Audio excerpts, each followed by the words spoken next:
Oh, there you are. There you are. Come in, come in.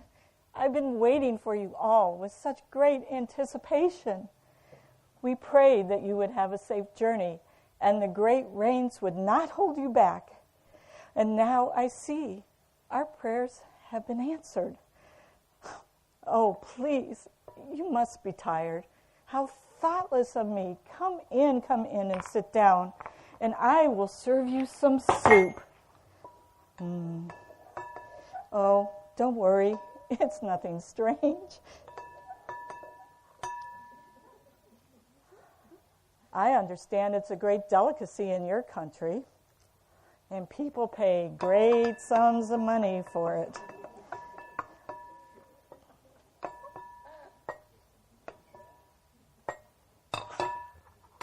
Oh, I want some too.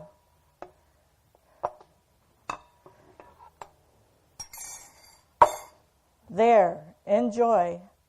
Thank the Lord for our bounty. Cobra soup. Come on, eat. My neighbor killed the snake fresh this very morning, just for you. As I was saying, we prayed the rains would not hold you back, but even if they had, we would rejoice in the Lord, because the rains have replaced our tears, and along with Jesus, given us life again. Please, can you linger a while? And I will tell you a story of horror, and a story of victory. 5 years ago, we were a village that was very prosperous. We had perfect weather, crops, and bountiful cattle, strong men, and many children. Ours was a disciplined life held together by hard work and daily prayers to our gods. We felt the gods were pleased and smiled on us. So when the hot sun beat down week after week, we thought the brilliance of their smiles had pushed away the great clouds that brought us rain. But as time went by, the bright sun was covered up by the gray clouds in our hearts, as our gardens withered and our cattle died of thirst. A year went by, and our supplies were gone. The ground was hard and cracked, and what little seed we had fell into the earth's open wounds and just laid there in the cracks. We feared fire always, but the worst of all were the cries of our hungry children. We continued to pray to many gods, hoping just one would have mercy on us and open the clouds. The second year, we were too weak to work, too weak to pray. We stayed in bed most of the time, and sometimes I would cover my head with my sheet so I could not hear the hungry cries of my child. Then, one day, a man that we thought was close to God came to our hut and said he had been to the altar of the gods, and the Raman, the god of bounty, told him if we sacrificed our children, he would send rain. Fear gripped my heart and overtook the pain of hunger I was feeling. Not my child, I said. I'll run from this barren place. When he left the hut, I gathered my sheet and I wrapped my child in it, and I walked out of the village. But I was too weak to walk more than 500 meters, and I fell to the ground. My husband came and he helped me home. And when I got to the village, he tore the baby from me and said it needed to be sacrificed with the other children.